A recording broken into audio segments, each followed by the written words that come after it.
Hello students, तो कैसे हैं आप लोग। आज हम लोग स्टार्ट करेंगे हमारा इस चैनल का पहला वीडियो। ठीक है, स्टार्ट करते हैं। तो पहला हमारा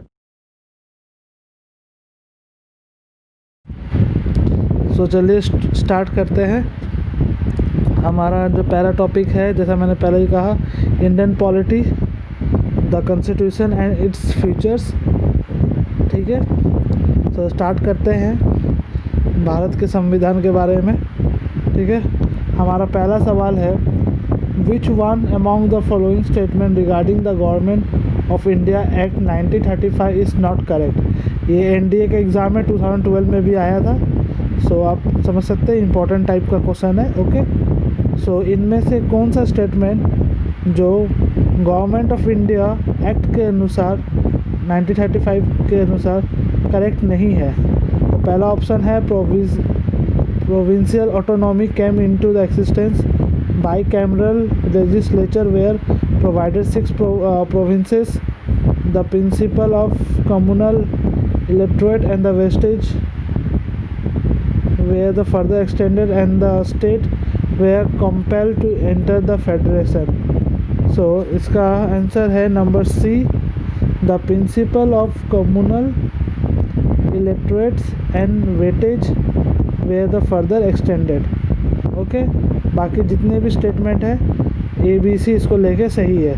सेकंड है, match the list 1 and with list 2 and select the correct answer by using the code given below। Okay, नीचे में दिया बाई कैमरल, नंबर ए में क्या होगा, लेजिस्लेटिव डिवोल्यूशन क्या था, सेपरेट इलेक्टोरेट क्या था, प्रोविंशियल ऑटोनॉमी क्या था, ये सब है। तो इसका सही ऑप्शन जो है 2 का सी है। जैसे ए का जो है पहला बाई कैमरल सिस्टम कहाँ से आया था, मोनोटिक सैमफोर्ड रिफॉर्म से आया हुआ था। ओके, नंबर 2 का आंसर है सी।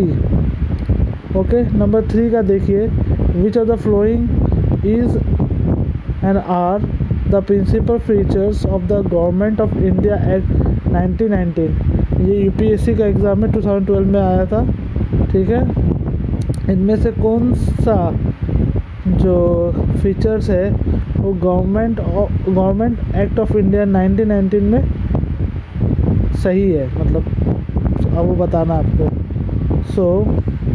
3 का मैं डायरेक्ट, आप ऑप्शन देख लीजिए, मैं डायरेक्ट आंसर बता दे रहा हूँ। तो 3 का है number A, introduction of dyarchy in the executive government of the provinces. Okay, चलो है नंबर 4 से स्टार्ट करते हैं। फिर एक second, consider the following statement. A, constitution of government is one which place effective restriction on the individual liberty in the interest of state authority, places effective restriction on the authority of the state in the interest of a individual liberty। तो इसमें से बताना कौन सा ऊपर का कौन सा 2 स्टेटमेंट, चाहे एक स्टेटमेंट सही है या दोनों गलत है। नंबर 4 का आंसर है ए, पहला ही जो ऑप्शन है वो सही है। ठीक है, okay. Freedom under the constitution of India is subject to. ठीक है, भारत के संविधान के अनुसार फ्रीडम का क्या महत्व है। ठीक है, ये CDS का एग्ज़ाम में 2015 में आया था। इसका सही आंसर है 5 का, और इसका ऑप्शन देख लीजिए, 1, 2, 3 या 4 या कॉम्बिनेशन ऑफ दिस ऑल। इसका आंसर है 5 का बी। आप तो देख रहे हैं, यानी पहला 3 जो ऑप्शन है, जैसे ये फ्रीडम अंडर कॉन्स्टिट्यूशन मतलब ये होता है public order and morality and health, a law providing for social welfare and reform, opening Hindu religious institution of a public character to all Hindus, ये है। ओके, नंबर 6 भी आपका मैच है, तो इसका आंसर डायरेक्ट मैं बता देता हूँ। 6 का आंसर जो होगा ऑप्शन से डी है, ठीक है। जैसे ए का आंसर है इंडियन काउंसिल एक्ट 1861। ये कब हुआ था? ये इसका मतलब क्या था? Introduction and representative institution introduce the principle of election, ठीक है। ये होगा इसका आंसर। नंबर 7 का जो आप देख रहे हैं, which of the following are among the provision of the act of 1858, ठीक है। सो इसका सही आंसर है, आप देख ऑप्शन आप देखिएगा, इसका सही आंसर है बी, यानी 1 2 3। इसका आंसर होगा आपका administration of India and Indian territory were transfer to the crown, okay. The rules of East India company was abolish. And number 3 जो है इसका, the governor general of India was known as the viceroy of India and the secretary of the state for India was also appointed, ठीक है। 1858 के अनुसार जो provision लाया गया था, उसमें क्या क्या तीन चीज़ महत्वपूर्ण बातें थी, तो वो लिखी हुई है। इसका सही आंसर है 1 2 3, ठीक है। चलिए आगे बढ़ते हैं। उसके बाद है हमारा विच क्वेश्चन नंबर 8 आप देखिए, which one among the flowing was not a feature of the provincial executive according to the government of India Act 1935। ये भी आया हुआ है आपका सारे एग्ज़ाम में, SCRA 2012 में। सो इसका सही आंसर है आपका नंबर डी, क्योंकि governor could be remove by the vote of no confidence of the provincial legislature, okay. Number 9 की तरफ चलते हैं। The first attempt to introduce the representative and popular element in the governance of India was made through, ये भी SSC graduate level का जो exam होता है 2000 में आया था। तो इसका आंसर क्या होगा नंबर 9 का? आपका ए होगा, इंडियन काउंसिल एक्ट 1861। देखिएगा, एक्ट को जरूर ध्यान से देखिएगा, पॉलिटी में बहुत इंपॉर्टेंट है, ओके। फिर नंबर 10 की तरफ चलते हैं। Which of the following act introduce the communal electorate in India? So number 10 का आंसर है number C, Indian council act 1909, ठीक है। कंसिडर द फ्लोइंग स्टेटमेंट, अब ये भी वही है, कोई 2 ऑप्शन आपको बताना है इसमें से सही है, ठीक है, वरना तीनों भी सही हो सकते हैं।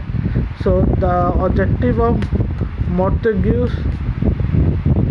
सैमफोर्ड रिफॉर्म ऑफ 1919 वाज, ठीक है। इस रिफॉर्म का असली ऑब्जेक्टिव क्या था आपको वो बताना है। सो इसका असली ऑब्जेक्टिव था सी, यानी पॉइंट नंबर 2, हमें डायarchy प्रोविंसेस को इस्टेब्लिश करना था और एक्सटेंशन करना था हमारा प्रोविंशियल गवर्नमेंट को, ओके। सो हमारा नंबर सी जो है वो करेक्ट आंसर है। उसके बाद हम लोग चलते हैं क्वेश्चन नंबर 12 में। हमारा क्वेश्चन नंबर 12 बोलता है कि the Indian legislature was made bicameral for the first time by, ठीक है। हमारा लेजिस्लेचर को कब बाईकैमरल बताया गया है, ठीक है।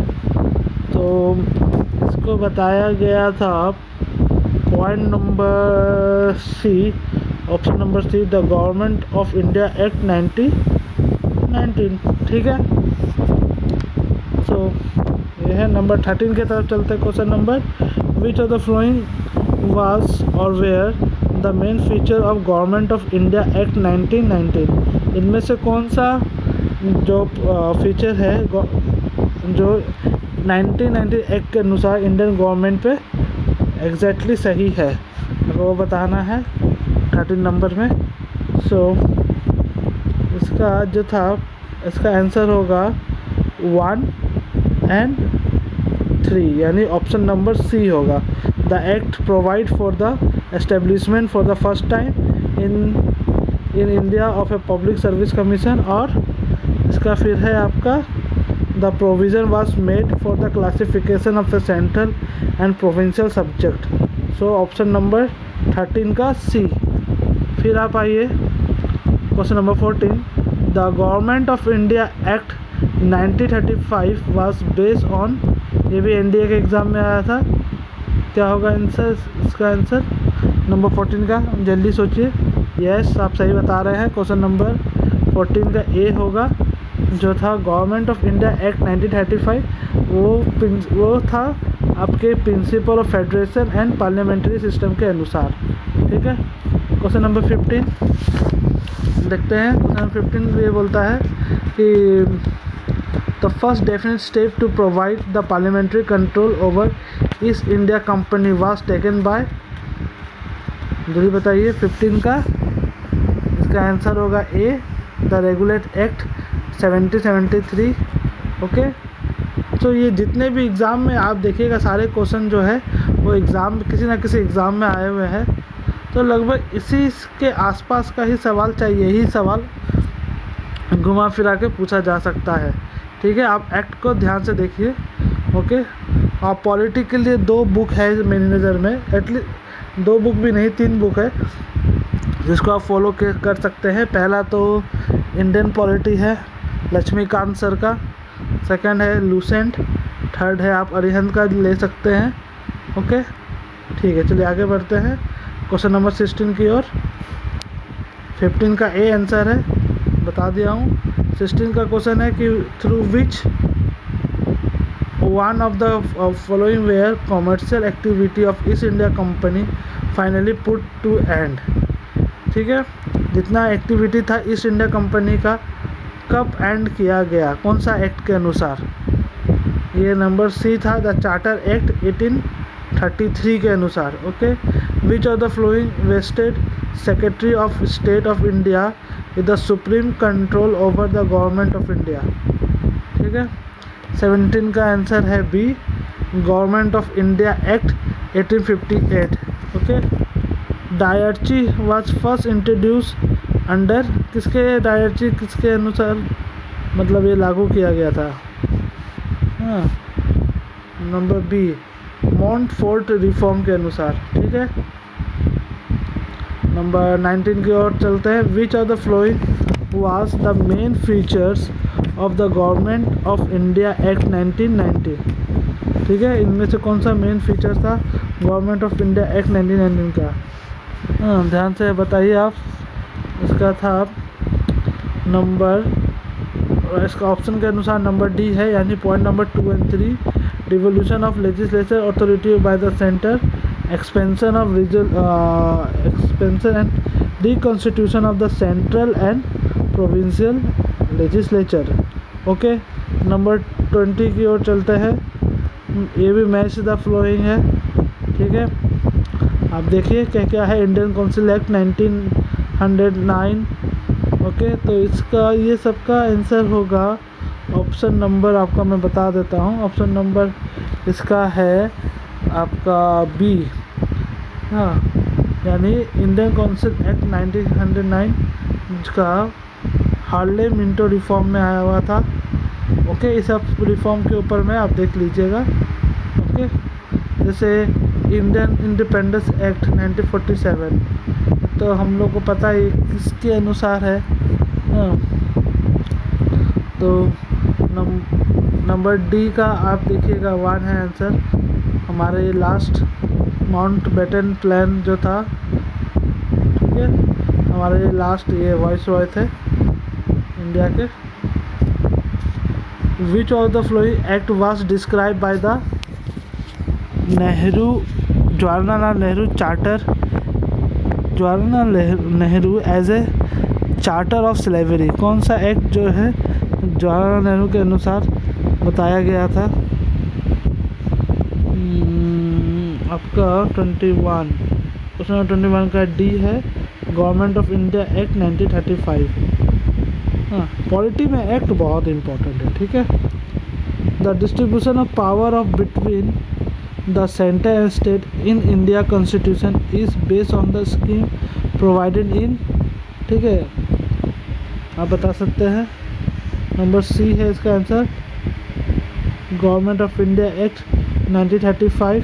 Article 40 of constitution of India advises the state of work for, आप बता सकते हैं बी है इसका, organisation of a village and panchayat. Consider the following with the reference to the provision of government of India act 1935, ठीक है। कोई दो ऑप्शन मिलके होगा या वरना तीनों मिलके होगा। सो इसका आंसर नंबर ए है, ठीक है। गवर्नमेंट ऑफ इंडिया एक्ट 1935 में ये तीनों प्रोविज़न जो है लागू होते हैं, ठीक है। और क्वेश्चन नंबर 25 में चलते हैं।